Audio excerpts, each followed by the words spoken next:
E hoje eu quero compartilhar com vocês uma palavra que tem como tema o amor verdadeiro cresce e faz crescer. Então você tem sua guia, você vai poder completar os pontos aí. E hoje nós vamos caminhar em algumas afirmações também do apóstolo Paulo, em algumas cartas, quando ele se dirige à igreja, quando ele fala da importância desse amor e de um amor que está crescendo dentro de nós e através de nós. E eu quero trazer o texto de 1 Tessalonicenses, capítulo 3, nós vamos ler juntos, está lá na tela, pode acompanhar junto comigo. Que o Senhor faça com que cresça cada vez mais o amor que vocês têm uns pelos outros e por todas as pessoas, e que esse amor se torne igual ao nosso amor por vocês. Desse modo, Deus dará força ao coração de vocês e vocês serão completamente dedicados a Ele e estarão sem culpa na presença do nosso Deus e Pai, quando nosso Senhor Jesus vier com todos aqueles que são deles. Amém. E o texto de Filipenses 1:9, o que eu peço a Deus é que o amor de vocês cresça cada vez mais e que tenha sabedoria e o entendimento completo, a fim de que saibam escolher o melhor. Assim, no dia da vinda de Cristo, vocês estarão livres de toda impureza e de qualquer culpa. Amém. Glória a Deus por esses textos. Glória a Deus pela vida do apóstolo Paulo, que tão ricamente escreveu às igrejas, orientando, né? Naquela época, na igreja primitiva, eles não tinham a Bíblia igual nós temos hoje aqui, a Bíblia de papel. Então, eles eram orientados através de cartas que os apóstolos enviavam até eles. E ali, eles iam, então, construindo a primeira igreja, depois que Jesus subiu aos céus, e Paulo ia orientando os relacionamentos, o procedimento dentro da igreja, a busca dos dons, a organização dentro da igreja, a liderança, tudo através dessas cartas. E quando nós lemos as cartas, identificamos os desafios que a igreja passava, os ensinos do apóstolo Paulo, nós viemos também absorver isso para nós, como igreja, podemos também ser tão abençoados pelo que Paulo nos trouxe aqui na palavra de Deus. Então, eu quero destacar hoje 3 aspectos baseado nesses textos que Paulo manda às igrejas, aqui a igreja de Tessalônica, depois a igreja de Filipos, vou citar alguns outros depois, que englobam esse entendimento que Paulo quer que o nosso amor se desenvolva, que ele cresça. E o primeiro ponto que você pode completar aí na sua guia é: o amor verdadeiro produz crescimento. Então, é visível que Paulo tinha uma preocupação que a igreja crescesse em amor. Então, ele queria que não simplesmente falassem, essa igreja ama, mas que essa igreja continuasse aumentando o seu amor. Então, a gente já traz aqui a primeira compreensão que o amor é algo que cresce, que se desenvolve, não é algo estático, sempre é algo para crescer e melhorar. E quando a gente fala em amar, a gente está basicamente falando sobre saber se relacionar com as pessoas e agir de forma que contribua para o bem delas, para a edificação delas. Qual é esse bem, como nós temos falado aqui nessa série? Não é o bem que essa pessoa se sinta confortável, né? O nosso foco não é que a pessoa se sinta confortável. Que bom se a nossa palavra e nossas atitudes fazem a pessoa se sentir confortável. Mas o foco de fazer a pessoa ter um lucro como nós agimos, o bem que nós devemos fazer a ela é para que ela cresça para Jesus, que ela se torne parecida com Jesus. Então, o nosso amor tem um objetivo, tem um foco, igual da primeira palavra da série que nós falamos. O propósito em amar é conduzir as pessoas para Jesus. Não é um amor só que faça a pessoa se sentir bem. Até porque o amor, com esse foco de fazer a pessoa ir para Cristo, muitas vezes vai fazer ela se sentir desconfortável, né? Porque tem coisas que nós precisamos mudar em nós. E amar as pessoas, então, é nos relacionar com elas com esse foco. Então, esse crescimento do amor, ele acontece a nível pessoal, o amor aumentando em mim, e de forma coletiva. Esse amor, ele vai se estendendo e vai transbordando. Então, por que Paulo quer que esse amor aumente? Porque quando esse amor aumentar, consequentemente, a igreja vai crescer. E não só crescer em questão de número, mas ele frisa em vários textos a questão do conhecimento a respeito de Jesus. Então, a igreja vai amadurecer. E aqui eu quero destacar 4 áreas que Paulo nos traz nesse texto, que a igreja irá crescer e que nós pessoalmente vamos crescer quando nós desenvolvermos a nossa forma de amar as pessoas. Primeira área que nós crescemos é amadurecimento. Então, amadurecer não é só a gente saber e fazer. Amadurecimento é ser, é se tornar. Quando a gente vai lá para o texto, quando fala que Deus é amor, não fala Deus sabe sobre amor ou Deus faz atitudes de amor. Não fala Deus é amor. Então, o ser, a identidade, quem Deus é todo englobado em amor. Ele não só tem atitudes de amor, mas ele é amor. Da mesma forma, nós somos chamados não a saber só sobre amor e falar sobre amor, nem fazer somente algumas atitudes de amor, mas sermos amor em nossa essência, em nossa forma de ver as coisas. Então, os relacionamentos Por que Paulo convida todos na união, na unidade, na igreja, o amor crescer? Porque é no meio dos relacionamentos que o nosso conhecimento vai ser provado. O tanto que eu sei amar, o tanto que eu sei sobre amor, se revela através dos relacionamentos. Então, o quanto eu conheço a respeito de Deus, da palavra de Deus, até mesmo o serviço que eu presto para a igreja, para os ministérios, para as pessoas, por si só, não são suficientes para nos amadurecer. Eles precisam ser alicerçados no amor. Lá em Efésios, depois nós vamos ler mais para frente, Efésios 3, Paulo cita também a igreja de Éfeso que vocês estejam alicerçados e enraizados no amor. O que é um alicerce, uma raiz? É aquilo que sustenta o todo. Tudo que vocês fazerem, a partir daí, claro, Cristo é a essência de nós, Ele, através do seu amor, nos sustenta. Então, o que ele está falando? A base das suas ações, o propósito final de tudo que você fazer, como você se mover, as decisões que você tomar, as suas escolhas, que o alicerce, a raiz disso esteja no amor. E o amor sempre pensa no outro. O amor não permite pensar somente em si, sempre tem a ver com o outro. Então, toda vez que Paulo nos convida que o amor cresça, ele está dizendo, comece a pensar mais nos outros. Não pense só a partir do que é bom para você, mas pense no coletivo. Então, nós podemos ler livros, podemos adquirir diplomas, podemos postar reflexões, podemos ter vários seguidores virtuais, mas se a gente não tiver relacionamento com gente real, convívio, envolvimento, vida na vida, nós não iremos amadurecer. Porque é nos relacionamentos que nós somos testados em nosso conhecimento. Então, é muito fácil falar de paciência. É bonito, né? A gente pode até fazer, sei lá, um vídeo, muda a afeição, fala com uma voz mais calma, né? Tem todo, hoje, um parecer, né? Se veste de uma forma, bota um filtro. Vamos falar hoje sobre paciência. Mas só Deus sabe como é dentro de casa quando os filhos estão aterrorizando, né? Então, muito mais do que postar e saber e falar, porque hoje nós estamos vivendo numa geração, assim, nós temos essa tentação. Tudo que Deus fala comigo, que é para eu mudar, eu logo quero ensinar o outro. Eu nem amadureci, eu nem aprendi direito, eu tenho que compartilhar essa palavra com você imediatamente. E a gente não deixa que aquela palavra dê fruto em mim, para que eu possa ter autoridade, para então eu poder transbordar da unção, daquilo que Deus já fez em mim. Nós temos pressa em ensinar os outros, mas não temos tanta pressa em viver aquilo que nós aprendemos. Então, a gente tem que aprender a parar. Hoje se fala muito sobre desfrutar o processo. Todo mundo gosta de falar de processo, mas vamos ver como as pessoas estão passando pelos processos. Depressivas, ansiosas, desesperadas. Né? É muito romântico falar do processo. Nós temos que lembrar, o processo muitas vezes exige silêncio, contemplação, meditação, exercício. A Bíblia fala muito sobre se exercitar no discernimento, no bem e no mal. Então, você tem que já ter uma bagagem. Né? Nós temos que ter uma caminhada. Então, é nos relacionamentos que eu vou ser testado. Nós temos que ter coragem de nos expor aos outros. Nós muitas vezes preferimos o que? A aparência, as redes sociais, quem sabe um palco, a distância das pessoas, porque é mais fácil convencer as pessoas do que eu quero transparecer para elas à distância. Mas é no envolvimento, na intimidade, é naquele dia a dia, ali realmente nós vamos demonstrar o tanto que o nosso conhecimento está transformando quem eu sou. Então, nós somos convidados a amar mais, ou seja, se envolver mais, estar mais com as pessoas para que eu possa amadurecer. E só é possível amadurecer amando, só é possível amar convivendo com pessoas reais. É ali que a gente pratica, então, os princípios bíblicos. A segunda área que nós vamos crescer é a santificação. Se nós observarmos ali o primeiro texto que nós lemos, 1 Tessalonicenses, se quiserem botar na tela, por favor, lá está escrito na segunda parte, que depois de a gente fazer esse amor crescer em nós seremos completamente dedicados a Ele. Em outra tradução, santificados. Em outra tradução, consagrados. Santificada é uma pessoa que é separada.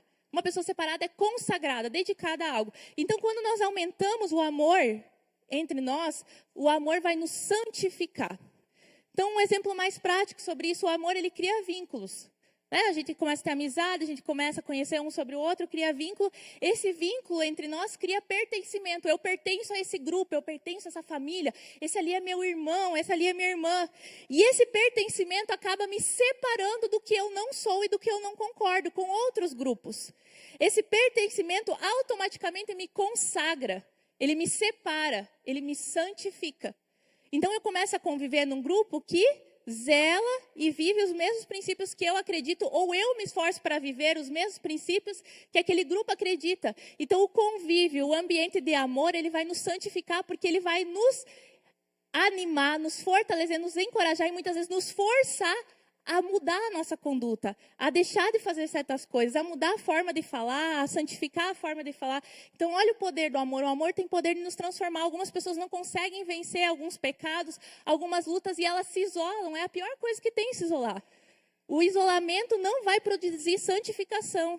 É no ambiente de amor, de convívio, de família. E você tem que ter essa liberdade de ser quem você é no meio da família, né? De ser aceito, amado e transformado. Nesse ambiente, você vai ser santificado. E aí vai o terceiro aspecto de crescimento. O amor uns aos outros gera fortalecimento. O texto de 1 Tessalonicenses fala um pouquinho antes ainda, que nós vivendo esse amor, Deus dará força ao coração de vocês. Quantos se sentem fracos e daí se afastam? Ou porque não se sentem tão fortes como os outros, acham que não podem andar junto. Mas é na unidade, é no estar juntos que nós recebemos força. Lá em Colossenses 3,14 tem um texto que fala assim, Paulo também falando, e acima de tudo tenham amor, pois o amor une perfeitamente todas as coisas. Então essa união nos faz fortes, nos fortalece. Então Deus deseja unidade, Ele deseja vários sendo um. Deus não deseja ninguém andando sozinho. Então o amor é o que nos possibilita nos tornarmos um, é o vínculo perfeito, é o que nos une. O amor. Porque é o amor que ensina nós a perdoarmos uns aos outros, a suportarmos uns aos outros. Aí pensa suportar, já pensa, meu Deus, aguentar aquela pessoa chata. Não, suportar e dar suporte, ajudar outra pessoa a crescer, ajudar ela a fortalecendo, animando, esse suporte também. O outro também vale, às vezes a gente tem que suportar uns irmãos também, né? Depende da caminhada. Mas é nesse ambiente de amor que nós temos unidade. E como nós lemos também em Efésios, Paulo relata também, e oro que vocês tenham raízes e alicerces no amor. Então, o amor é um alicerce, ele é o que nos dá estabilidade, é o que nos ajuda a conduzir. Então, olha quantas coisas maravilhosas podemos aprender através de Paulo, que o amor tanto nos possibilita. Às vezes, aquilo que você está buscando no teu íntimo está no coletivo. Quanta coisa você está orando para vencer, para mudar, para ser transformado, para conquistar. E aquilo que você está pedindo no teu íntimo, Deus está dizendo, eu não quero que você faça isso de forma solitária, eu quero que você vá para a unidade. É no fortalecimento uns dos outros que tu vai alcançar aquilo que você precisa. Porque Deus quer que nós sejamos corpo. A Bíblia já fala, Paulo mesmo falou, se o corpo todo fosse mão, não daria certo. Se o corpo todo fosse só perna, não daria certo. É preciso de todos. Você precisa, quem sabe, de uma forcinha de uma outra mão, de uma outra perna, para você chegar onde você tem que chegar. E o quarto aspecto que nós crescemos é na intimidade. Nós lemos ali em Filipenses 1:9, que foi o texto inicial, que é para aumentar o nosso amor, para que a gente tenha sabedoria e entendimento completo. Quantas vezes nós cantamos, eu quero conhecer mais a Ti. Eu quero conhecer Jesus, nós oramos, Deus, eu quero conhecer mais a Ti. Paulo nos dá o segredo. Você vai conhecer mais a Deus quando você ama os outros. Porque Deus é relacionamento. Ele começa lá na Trindade, ele, Pai, Filho e Espírito Santo, estende isso para a igreja, relacionamento. Nunca foi plano de Deus andarmos sozinhos. Agora, lendo o texto que eu já citei duas vezes aqui, Efésios 3:17, fala assim, e oro para que vocês tenham raízes e alicerces no amor, para que assim, junto com todo o povo de Deus, vocês possam compreender o amor de Cristo em toda a sua largura, comprimento, altura e profundidade. Sim, embora seja impossível conhecê-lo perfeitamente, peço que vocês venham a conhecê-lo, para que assim Deus encha completamente o ser de vocês com sua natureza. Antigamente, nas épocas primitivas da igreja, se acreditava que para conhecer mais a Deus e se santificar, precisava se isolar. De onde surgiu os monastérios, né, os lugares onde o pessoal se retirava, ficava lá sozinho, só contemplando a Deus, sem ter contato com os outros, isolados, pagando penitência, tudo para se santificar. Daí Paulo vem aqui na própria palavra e fala, é junto que vocês vão compreender o amor de Deus, não sozinhos. É junto, não é separado. É junto, porque é o plano de Deus, da sua família, que a igreja andasse junto. Em 1 João 1,7 também diz assim, queridos amigos, amemos uns aos outros porque o amor vem de Deus. Quem ama é filho de Deus e conhece a Deus. Quem não ama, não conhece a Deus, pois Deus é amor. Ou seja, para conhecer a Deus eu preciso amar. E João, ali o apóstolo João está falando o tempo todo sobre amar o próximo. Se eu quero conhecer a Deus, eu preciso conhecer a Deus através também do meu relacionamento com o outro. Que é onde Deus vai se revelar, vai dar palavra para mim, vai revelar quem eu sou. as minhas áreas de fraqueza, debilidades, as minhas habilidades. E ali eu vou conhecendo sobre o que Deus tem para mim. Então, Deus manifesta o seu amor através das pessoas. Deus nos faz manifestar amor a Ele através dos relacionamentos. O convite de Deus sempre é: você me ama? Então prova amando os outros.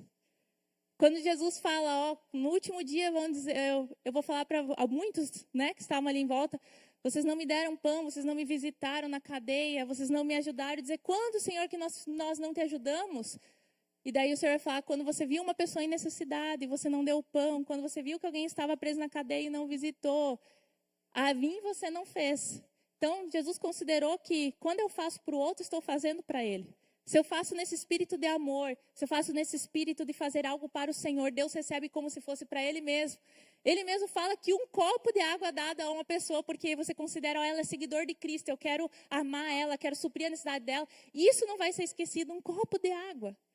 É como se tivesse feito ao Senhor. Então, olha a dimensão. Deus se revela. Nós conhecemos a Deus, nós aprofundamos nossa intimidade com Deus nos relacionamentos uns com os outros. Segundo ponto que nós vemos aqui nos escritos de Paulo: o amor verdadeiro é livre de receios. Pode completar na sua guia. O amor verdadeiro é livre de receios. Coloca para mim o primeiro texto lá de Tessalonicenses, por favor, só um pouquinho para a gente ver aqui. Paulo, no início, ele fala ali do texto de Tessalonicenses a dimensão desse amor. Ele fala ali: cresça cada vez mais o amor que vocês têm uns pelos outros e por todas as pessoas, e que esse amor se torne igual ao nosso amor por vocês. Então, a dimensão: cresça entre vocês, para as pessoas que estão além de vocês, fora do seu convívio, seja amoroso. E também que esse amor cresça em relação a nós, aqueles que são autoridades sobre vocês, aqueles que são líderes sobre vocês, aqueles que são seus professores na fé. Que esse amor que vocês têm entre vocês se estenda e que esse amor se torne da mesma dimensão que eu amo vocês. Então, Paulo traz a compreensão ali que o amor da igreja ainda não tinha atingido a mesma dimensão de amor que ele sentia por eles.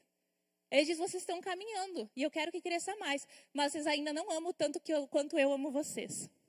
Vocês ainda não apresentaram esse amor. Aí fica pensando, por que Paulo fazia esse questionamento? Por que Paulo falava sobre isso?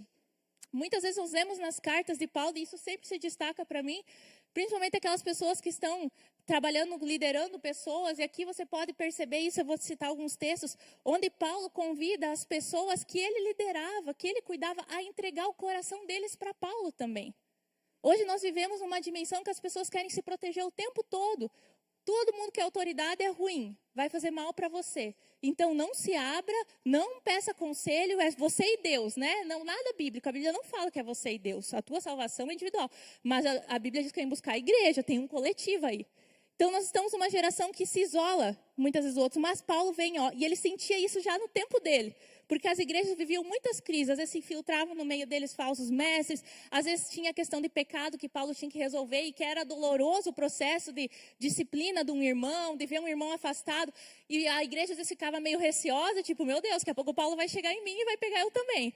Então ele sentia isso, e por diversas vezes ele diz: se entreguem a mim também, assim como eu estou entregando até minha vida por vocês, eu estou indo para a cadeia por causa de vocês, eu estou considerando tudo como perda. Nós cantamos aqui, né? Estou perdendo tudo. Com amor e alegria, Paulo fazia isso.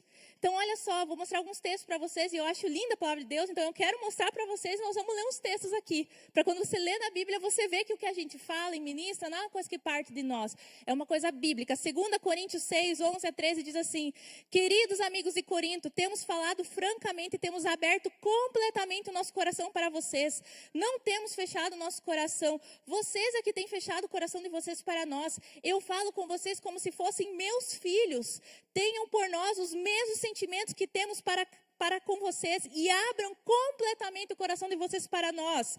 2 Coríntios 7, deem um lugar para nós no coração de vocês. Olha Paulo pedindo um lugar no coração deles. Nós não prejudicamos ninguém, não causamos a desgraça de ninguém e não procuramos tirar vantagem de ninguém. Não digo isso para condenar vocês, pois como eu disse antes, vocês são tão amados por nós que estamos sempre juntos, tanto para morrer como para viver. Em 2 Coríntios 8:5, quando ele fala sobre os macedônios, dando como exemplo, os macedônios, eles fizeram muito mais do que esperávamos. Primeiramente, eles se deram a si mesmos ao Senhor e depois, pela vontade de Deus, eles se deram a nós também. Então, olha a dimensão, o que nós entendemos aqui de Paulo sobre amor. Amor tem entrega. E é uma entrega mútua. Sem essa entrega não existe amor. Onde existem receios, onde existem ressalvas, onde existem medos, onde existe desconfiança, não há um amor verdadeiro. E ele convida aqueles irmãos a entregar o seu coração, a abrir seu coração, confiar naquilo que ele estava fazendo neles, através de Jesus. Porque assim eles desfrutariam do amor verdadeiro. Então é necessária essa entrega, e a gente vê isso na palavra de Deus. Jesus, para provar que nos amava, ele se entregou. Deus, para mostrar que nos amava, ele deu o seu filho. Então o amor sempre tem essa característica de entrega. E algo que custe, algo valioso, algo que faz você perder, para que o outro possa ganhar.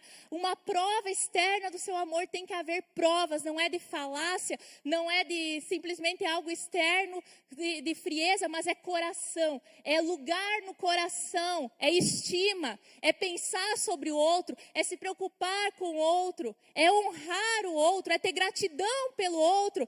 Quantas vezes nós somos gratos em nosso coração e não expressamos isso? Que amor é esse que não é expressado?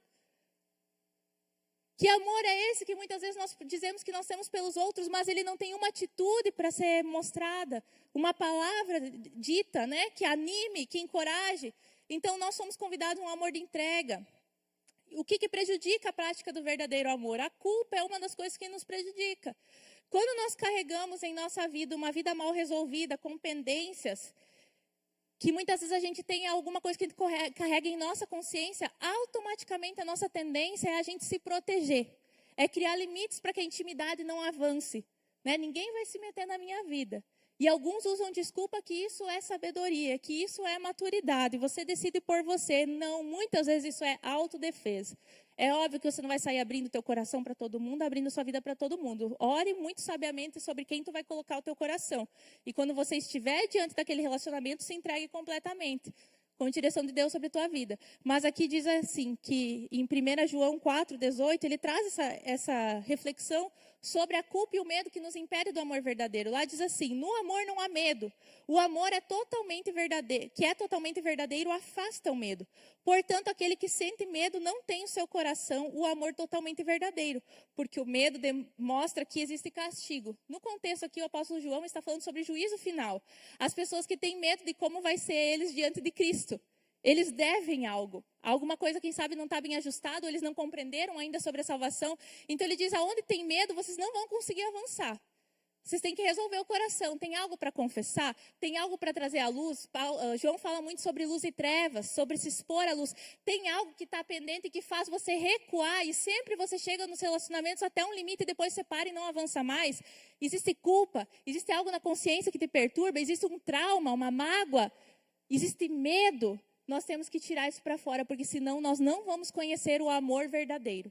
Não tem amor verdadeiro onde existem receios.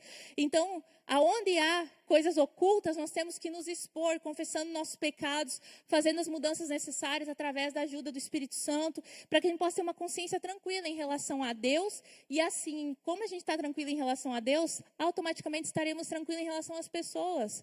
Nós sabemos que somos amados por Deus, perdoados por Ele, confessamos nossos pecados, somos sinceros ao processo que nós estamos vivendo, que existem coisas a ser melhoradas, coisas que não vencemos ainda. Eu não tenho nada a esconder, não há culpa em mim, eu sou o que sou.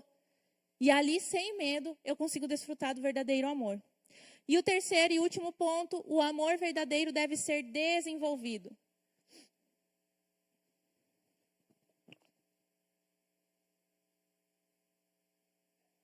Nós lemos no primeiro texto lá, que Paulo deseja que cresça cada vez mais o amor. Então, o amor é algo que precisa ser desenvolvido. O amor pode aumentar.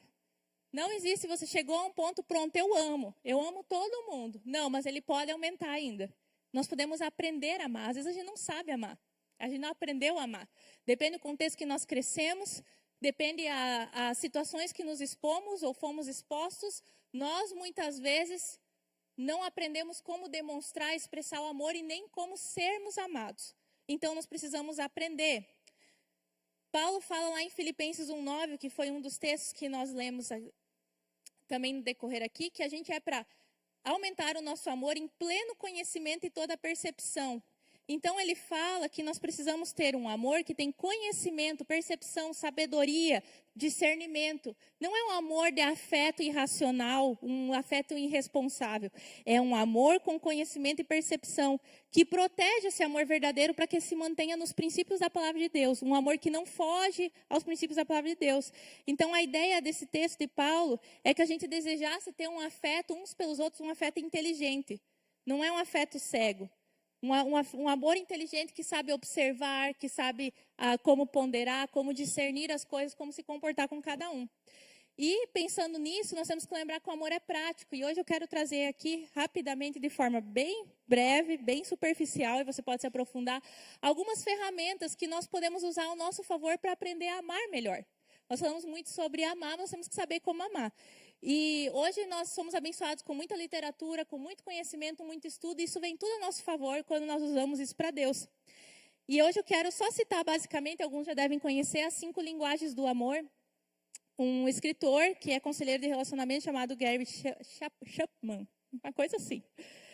Ele, por toda a sua experiência que ele tem de aconselhamento, de gabinete cristão, ele percebeu, cuidando de casais e assim aconselhando outras pessoas, que basicamente existem 5 linguagens universais que as pessoas recebem amor e expressam o seu amor.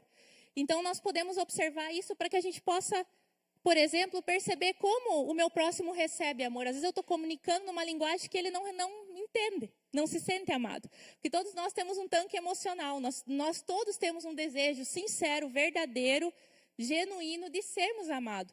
Então, nós precisamos aprender a falar a linguagem um dos outros.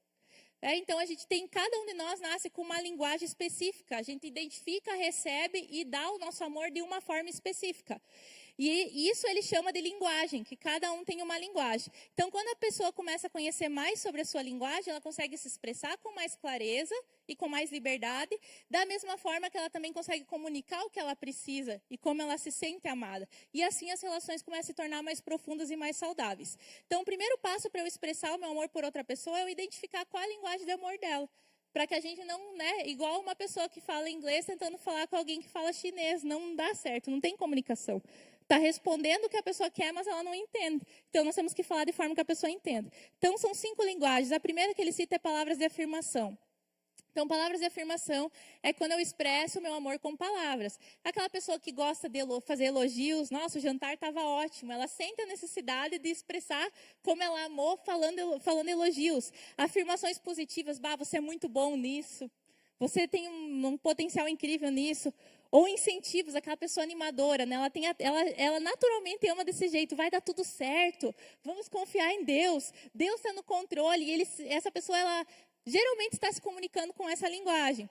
Então, existem pessoas que utilizam essa linguagem para se comunicar através da escrita, né? Hoje nós temos a bênção das redes sociais, do WhatsApp. Então, se você tem dificuldade de falar, você pode usar o WhatsApp e mandar suas declarações de amor para os irmãos, para os pais, para a mãe, para os filhos. Lá facilita e você consegue se expressar.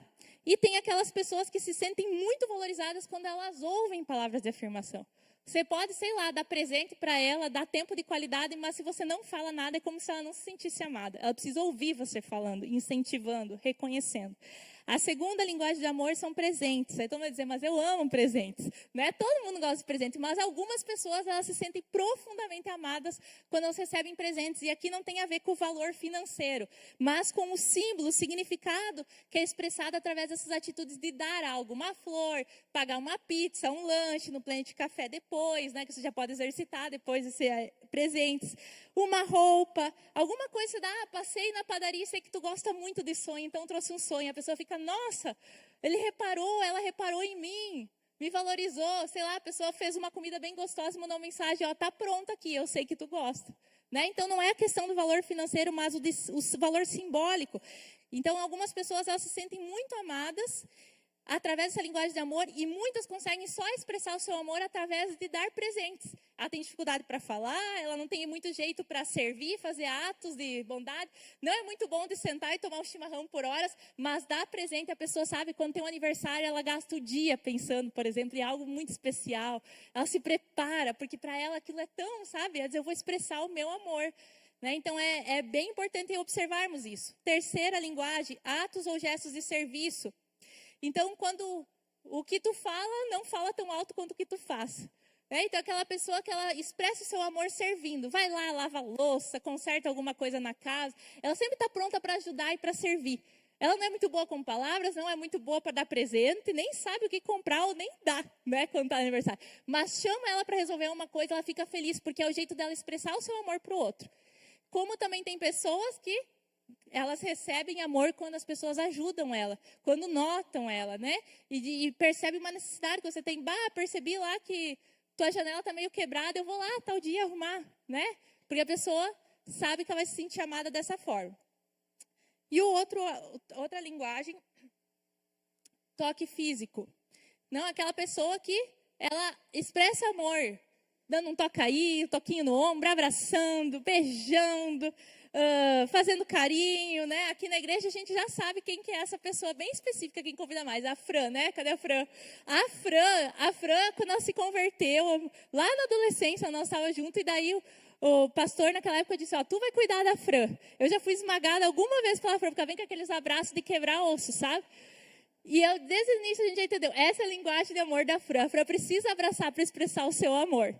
Né? E eu sempre fui, com o tempo tu se tornou um pouco mais, né? Tu cuida mais, porque antes eu quebrava a gente. Mas ela ainda me ergue para cima às vezes. Então quando vocês estão por aqui e vê ela me erguer, né? Eu com quase 1,80 de altura, ela me ergue para cima, porque ela tem que amar desse jeito, né, Fran? É visível. E é muito gostoso, porque eu sei que quando a Fran está fazendo isso, ela está demonstrando seu amor. Quem sabe você nem tem essa linguagem de toque físico, você já prefere não. Eu, sabe? Falar, nem me toca muito, mas você tem a maturidade de perceber, ele está se expressando assim, então eu vou receber. Né? Porque nessa caminhada você não pode ser egoísta de querer receber amor só da sua forma. Você pode identificar a forma que os outros estão te amando também. Né? Então essa é a questão de estar muito perto, de sempre estar encostando, a pessoa está expressando seu amor, a sua admiração por você.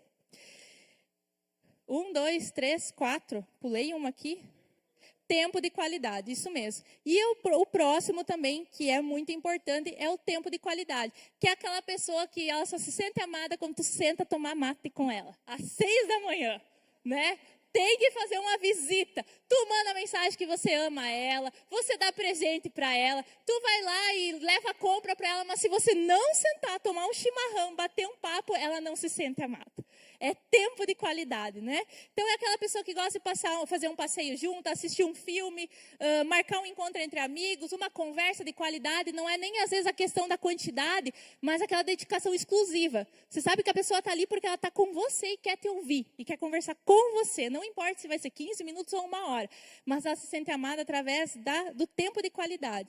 Então, é importante que a gente identifique que existem diversas maneiras de amar, e nem todas são iguais, e algumas eu vou me sentir amada e o outro não vai. Então, eu tenho que observar, para que eu possa amar mais, como nós estamos falando hoje, e amar melhor, com qualidade. Então, como eu posso identificar? Observar o outro, né? Começa dentro de casa, com o teu cônjuge, com teus filhos, né? Com os adolescentes, por exemplo. Tem muito adolescente que pode ter linguagem do toque físico, mas como eles estão na fase da adolescência, eles não gostam daquele negócio demais, sabe? Então, para o adolescente que a linguagem é toque físico, é um toquinho nas costas, um cafuné na cabeça. Você tem que expressar. Ele não quer deixar muito porque ele quer mostrar que ele está crescendo, que não é mais criança. Mas continua sendo a linguagem de amor dele, toque. Então, existe a maneira de cada fase da vida você identificar e trocando, né? E podendo comunicar. Então, observe as ações do outro. Verifica como a pessoa expressa o afeto que ela sente em relação aos outros. Você também pode identificar as linguagens escutando o que a pessoa diz. Quando ela conta sobre coisas que aconteceram com ela, e daí tu vê que ela dá muito valor para alguma coisa que foi feito, tu percebe, essa é a linguagem de amor dessa pessoa. Porque, meu Deus, parece que... né? Mas é que ela se sentiu amada. O tanque emocional dela foi incrível, porque a pessoa foi lá tomar um chimarrão com ela, né? Então, é o tempo de qualidade. Atente-se a reclamações. As reclamações também contam aqui, né? Não estou abrindo espaço para você ficar reclamando. Aí vai lá o coach e diz, a pastora falou que as reclamações, não você é reclamada em casa, eu não ganho presente, não senta comigo para assistir filme. Não, né? Mas é válido você observar também no dia a dia o que a pessoa se queixa, às vezes que ela está tendo necessidade, que não está sendo atendida. Se é falta de tempo, falta de diálogo, já indica uma das linguagens do amor. E conversar, ser franco com a pessoa, dizer, ó, quando foi os momentos que você mais se sentiu amado por mim? Né? No relacionamento de casal, principalmente, como você se sente amado por mim? É quando eu cuido dos filhos para você poder tomar um banho mais comprido? Né? É quando você me trouxe um presente especial, você lembrou de mim, que eu falei aquela vez que eu gostava disso e trouxe para mim. Então, a gente tem que se comunicar, tem que ser aberto. E ainda mais uma questão que é um recurso importante para nós amarmos mais e melhor, é aprender sobre os 4 temperamentos. Né? Os estudiosos, você vai ter que aprofundar se você quiser aprender mais sobre o tema, da onde que vem. Né? Mas se tem, assim, um entendimento que, de forma geral, existem 4 temperamentos mais fortes nos seres humanos, né? Claro que temperamento é diferente de personalidade. Não quer dizer que todos vão reagir exatamente igual ou que aquele temperamento vai te descrever exatamente assim. Você tem a tua personalidade, que é a tua bagagem de vida, as tuas experiências, né? Então, isso também soma. Mas existe algo meio assim que norteia, algo meio coletivo entre esse temperamento. Então, se identificou, ó, esse é tal temperamento, né? Então, eu vou citar de forma muito breve aqui. E você pode pensar sobre você ou sobre as pessoas que você convive, que você precisa amar, para você identificar. Por que isso? Porque às vezes a gente está criticando no outro algo que é dele. Né? Ou percebendo que a pessoa tem uma coisa que é uma fraqueza do temperamento, que todos nós em nossos temperamentos temos as debilidades, a fraqueza. Consequência do pecado em nós também. Mas como diz no livro Os 4 Temperamentos e Espiritualidade, que é bem legal, tem também disponível para se você quiser adquirir. Tem as 5 linguagens do amor na Store também, 5 linguagens do amor do perdão, 5 linguagens do amor dos adolescentes, 5 linguagens do amor das crianças, tem tudo, né? Diz também o quê? Que para cada fraqueza que eu tenho no meu temperamento, existe um poder e uma graça do Espírito Santo para nos transformar. Então, à medida que eu caminho com o Espírito Santo e vou amadurecendo, algumas fraquezas do meu temperamento já não se nota mais. E às vezes é até difícil identificar o temperamento de uma pessoa madura em Cristo, porque ela já conseguiu equilibrar a sua vida. Tanto os pontos fortes, por exemplo, um sanguíneo, que é mais explosivo, mais impulsivo. Ele, com a ajuda do Espírito Santo, esse ponto que pode ser muito positivo para ser um realizador, ele aprendeu a ser mais equilibrado. Saber a ponderar, a ouvir aquela pessoa que é mais um fleumático, uma pessoa mais analítica. Né? Então, você já, às vezes, é mais difícil identificar o temperamento em pessoas mais maduras. Porque elas já aprenderam a neutralizar as suas fraquezas e a equilibrar as suas qualidades, as suas tendências mais fortes, de forma que o coletivo seja abençoado. Então, por exemplo, um temperamento é o temperamento colérico, que são aquelas pessoas que são mais extrovertidas, determinadas, ativas e competitivas. Eles são muito práticos, eles são líderes naturais e gostam de desafios. Eles são os coléricos, de forma bem por cima, tá? Onde está na Bíblia? Esse livro que eu falei, As 4 Temperamentos e Espiritualidade, pega os personagens bíblicos e explica cada um com essa visão. É muito legal. Na Bíblia, o colérico seria Paulo, né? Que caminho para o alvo, esquecendo as coisas que para trás ficam, avanço para aquilo que está diante de mim. Considerei tudo perda, como cocô, como diz na Bíblia, literalmente, a fim de conhecer a Cristo. Ele é aquele cara que avança, que progride, que vai para a cadeia mesmo, que não tem medo de enfrentar. É o colérico, é aquele que tem uma liderança natural. E se nós queremos agregar um pouco, digamos que vamos, de forma geral, tentar encaixar 5 linguagens de amor de um colérico. Dizer, não é determinante geral, mas vá assim observando de fora. Provavelmente um colérico, ele gosta muito de ter o seu amor, o tanque emocional cheio através de presentes, né? Porque isso traz reconhecimento pelos esforços e atos de serviço. Porque como ele é de resolver situações e fazer, ele gosta de pessoas que pegam junto. Sabe, que vai, que resolve. Ele sente que a pessoa está com ele, que a pessoa ama ele, porque abraça junto tudo. Daí temos os sanguíneos. Os sanguíneos são aqueles extrovertidos, carismáticos, otimistas, criativos, enérgicos. São os falantes, os que chegam no grupo e já estão ali no meio da conversa, faz todo mundo dar risada. Eles se preocupam muito em deixar todos confortáveis. Eles vão ter dificuldade para corrigir uma pessoa, porque eles não querem fazer mal a ninguém, não quer que ninguém se sinta mal, né? Ele não vai ser enfático igual o colérico que vai lá e quer resolver. O sanguíneo mais quer agradar, então ele vai ter um pouco mais de tato. Então, ele gosta de liberdade, ele gosta de estar com outras pessoas, é comunicativo, gosta de atividades novas e estimulantes. E sempre começar uma coisa nova. Uma das fraquezas do sanguíneo mais é começar e não terminar as coisas, porque o que impulsiona ele é a novidade. Então, ele tem que se policiar para que ele não comece muitas coisas e sem terminar. Né? Então, é uma das fraquezas que ele pode perceber no sanguíneo. A linguagem de amor dele, principalmente, é presentes, que ele comunica, né? Presentes, porque ele quer agradar as pessoas, e palavras de afirmação. Ele é comunicativo, então, por ser comunicativo, ele vai falar: tu é fera, tu é incrível, né? Vai ser natural para ele. E ele recebe o amor, muitas vezes, por palavras de afirmação, porque como ele é de estar no meio do povo, ele se sente confirmado, autorizado, quando alguém dá uma palavra para ele, confirmando o que ele sente. E toque físico, por ser comunicativo, aquele que dá um tapinha aqui e tá, né, no meio de todo mundo. Provavelmente é a linguagem que ele também recebe. Então, temos o terceiro temperamento, fleumático. São aqueles mais introvertidos, mais equilibrados, mais confiáveis, que ele vai pegar uma tarefa e vai ir até o final. Eles gostam de rotina, não são muito fã de mudanças e novos desafios, são tranquilos, adaptáveis, muito organizados e diplomáticos. Então, eles são a pessoa mais zen, assim, mais tranquilão. E essas pessoas, provavelmente, a linguagem delas darem amor é através de palavras de afirmação, porque os fleumáticos são muito observadores. Eles gostam de analisar as situações, as circunstâncias, então ele vai perceber algo que ele pode falar para agregar. E como o fleumático ele é um estilo um pouco mais paradão, para ele fazer atos de serviço exige muito sair do temperamento dele. Então ele prefere palavras, porque ele é mais observador. E ele gosta muito também de dar amor através de tempo de qualidade. Então, como ele é mais reservado e mais de meditar, para ele sentar, ter uma conversa, não é algo tão pesado para ele, né?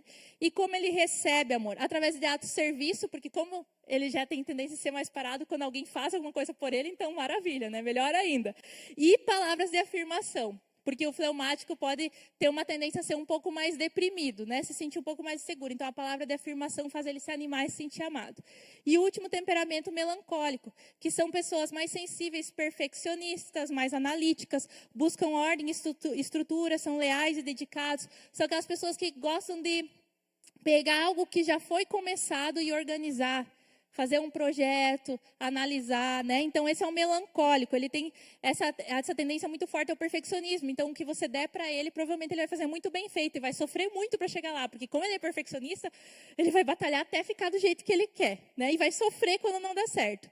A linguagem do melancólico da amor, muito provavelmente é tempo de qualidade, porque ele valoriza essa questão de ouvir, né, ser mais sensível, e presentes, né, com significado. Como ele também é uma pessoa que observa mais as coisas, ele vai ficar atento ao que é especial para a pessoa e vai procurar comunicar amor através de presentes. E ele recebe o amor de forma mais coletiva, falando, tempo de qualidade. Por ser mais reservado e não ser uma pessoa que se expõe tanto com facilidade, igual um sanguíneo que já expõe seus sentimentos e emoções, quando alguém senta para ouvir, para conversar e valorizar as suas meditações, seus pensamentos, ele se sente amado. Né? Não que a pessoa tenha essa consciência, mas se observe se você é melancólico, se não é assim mesmo. E atos de serviço, né? Porque você foi notado numa necessidade. Como o melancólico é muito de processos, também gosta das coisas acontecendo, quando alguém colabora para que isso aconteça, ele também se sente amado. Então, não é um padrão que eu falei aqui para vocês, mas é o mais predominante e provável de acontecer. Aqui são só algumas das ferramentas que nos ajudam a nos conhecermos e aprender a nos amar mais e melhor. E a gente pode usar esses recursos. E aquilo que a gente vê que a pessoa tem debilidade, que ela é diferente de você celebrar a diferença e crescer através daquilo que a outra pessoa tem de dificuldade. Pensa, como essa pessoa é muito falante, muito comunicativa e eu sou mais reservado, Deus vai me fazer crescer na paciência, em amar essa pessoa do jeito que ela é. E assim nós vamos nos ajustando e nos tornando aquilo que Deus nos criou como igreja para ser. Um corpo que, através do amor, Deus une perfeitamente todas as coisas. Amém, irmãos? Então, incentivo você a estudar sobre esses temas, leia sobre isso. Isso vai melhorar a qualidade do seu casamento, dos seus relacionamentos, na sua empresa, com as suas equipes. Você vai poder compreender melhor as pessoas e se comunicar melhor com elas. Conclusão. A prática do amor nos faz amadurecer e multiplicar. Então, quanto mais nós amamos, mais nós crescemos. Quanto mais nós amamos, mais nós multiplicamos para fora né? Nós expandimos esse amor como Paulo desejou. E se Paulo orou por isso que é tão importante, desejando que o amor cresça, nós também vamos ficar em pé agora e vamos orar a mesma oração que Paulo fez para que o amor do Senhor aumente em nós e cresça, nos levando ao pleno conhecimento do amor de Jesus, do entendimento de quem Ele é, na nossa intimidade e na nossa unidade. Feche seus olhos, vamos orar. Deus, queremos te agradecer, porque tua palavra é tão maravilhosa, Pai. Como ela é prática, como ela envolve o dia a dia, os nossos relacionamentos. Às vezes a gente olha a palavra de Deus como uma coisa distante, porque nós não a conhecemos, nós não temos intimidade com ela. Mas quando nós vamos para a tua palavra de Deus e nós começamos a observar o que ela tem a ver comigo, com meus irmãos, com o meu dia a dia, com o meu trabalho, eu vejo como ela é rica, como ela nos amadurece, como ela nos prepara. Nós te agradecemos pela vida de Paulo, que nos escreveu ensinamentos tão preciosos. E hoje a oração que Paulo teve pelas igrejas que ele cuidou, que Ele pastoreou, nós fazemos sobre nós também. Que o Teu amor aumente em nós e que o nosso amor uns pelos outros aumente cada vez mais, de forma que assim a gente possa conhecer mais o Senhor, que a gente possa amadurecer e avançar em intimidade contigo, Deus. Que o Senhor se revele através dos relacionamentos, que o Senhor revele a nós mesmos através dos relacionamentos, não para nossa vergonha, não para o nosso constrangimento, mas para nosso amadurecimento, Pai. Em nome de Jesus, nos ajuda a caminhar, Deus, nos unindo, criando esse vínculo perfeito que o amor faz, para que a gente possa ser uma igreja sólida, forte, enraizada e fundamentada no amor do Senhor, em nome de Jesus. Assim que nós oramos, confiamos no Senhor, pedindo, Deus querido, que o Teu amor seja derramado em nós, e que a gente possa fazer como Paulo diz também, mesmo que seja impossível conhecer a dimensão do Teu amor, que a gente caminhe como se fosse possível, querendo conhecer o comprimento, a largura, a profundidade, para que Ele possa encher em nós, e nós transbordarmos em nome de Jesus.